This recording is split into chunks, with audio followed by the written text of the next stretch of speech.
إنها الأم. فقط حين نشعر بالسعادة والرضا ويكون التوفيق والنجاح ندخل جنة الفلاح والارتياح، تنجلي همومنا، تنفرج كروبنا، تزول أتراحنا. فهل بعد هذا أحد يلومنا إذا آسينا أو حزنا على أمهاتنا؟ أي عاقل لا يبكي وقد أغلق عنه بابان؟ أي عاقل لا يبكي وقد أغلق عنه بابان؟ باب من أبواب الجنة وباب من أبواب الجهاد. فلما ماتت أم القاضي إياس بكى، فقيل: ما يبكيك يا أبا واثلة؟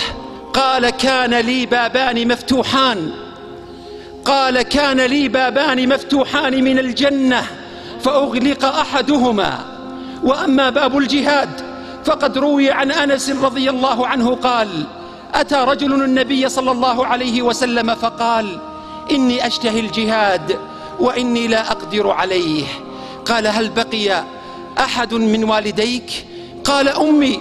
قال: فأبل الله عذرا في برها، فإنك إذا فعلت ذلك فأنت حاج ومعتمر ومجاهد. إذا رضيت عنك أمك فاتق الله في برها. رواه الطبراني وحسنه العراقي. فاتقوا الله يا شباب، اتقوا الله يا فتيات، اتقوا الله بأمهاتكم وآبائكم، اتقوا الله في أمهاتكم وآبائكم، وعجلوا قبل أن تحين لحظات الفراق.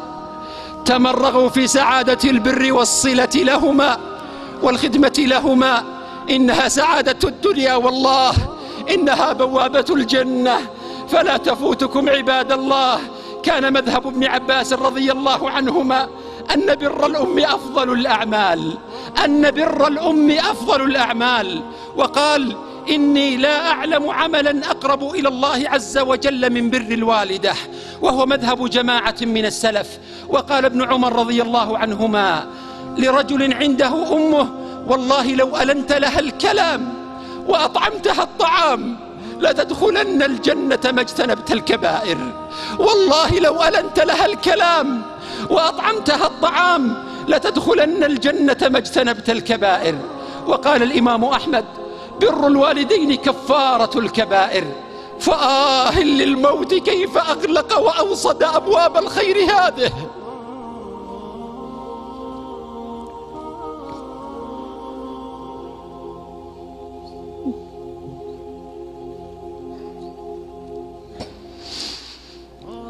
ولو أن هذا الموت يقبل فدية، ولو أن هذا الموت يقبل فدية فديناه أموالا كراما وأنفسا. إي والله لو كان يقبل فدية لفديت أمي بنفسي وروحي. فآه ما أضعف الإنسان، ما أوهن حبله، ما أشد غفلته عن النعم التي يتقلب فيها. إي والله وجود الأبوين أو إحدى أو أحدهما نعمة من أعظم النعم عند العبد، نعمة من أعظم النعم يا شباب، نعمة من أعظم النعم يا فتيات. نعمة وجود الوالدين نعمة عظيمة لا يعرف قدرها إلا من فقدها.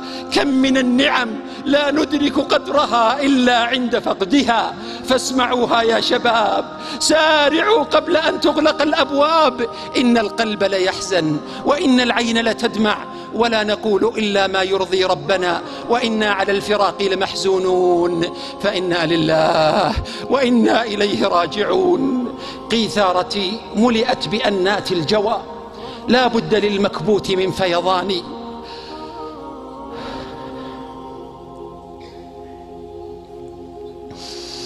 قيثارتي ملئت بأنات الجوى، لا بد للمكبوت من فيضان.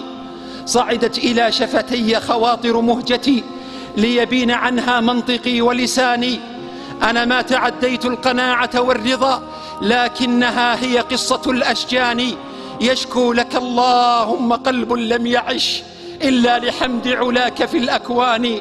فالحمد لله على جنة الرضا، الحمد لله على جنة الرضا الحمد لله على نعمة الإيمان، الحمد لله على نعمة اليقين والصبر، الحمد لله على نعمة الإيمان التي تجري بعروق الإنسان لتمتص الآلام والأحزان. فالحمد لله، ورضينا بقضاء الله خيره وشره وحلوه ومره. فما من عبد تصيبه مصيبة فيقول إنا لله وإنا إليه راجعون، اللهم أجرني في مصيبتي واخلف لي خيرا منها، إلا آجره الله في مصيبته وأخلف له خيرا منها. فاللهم أجرنا، اللهم أجرنا في مصيبتنا وأخلف لنا خيرا منها. أبيت على الذكرى وأصحو بمثلها، وإن نمت لم يبرح خيالك زائري. أحبك يا أمي على القرب والبعد، أحبك يا أمي على القرب والبعد، أحبك يا أمي ولو كنت في اللحد، أحبك حبا لو مزجت رحيقه ببحر لصار البحر أحلى من الشهد، أحبك حبا لو سقيت بمائه فيا في نجد أورق الشيح في نجدي، أحبك حبا فاق حب أحبتي فليس لحب الأم في القلب من ندي. سلام على الدنيا تناثر عقدها وقد كنت يا أماه واسطة العقد.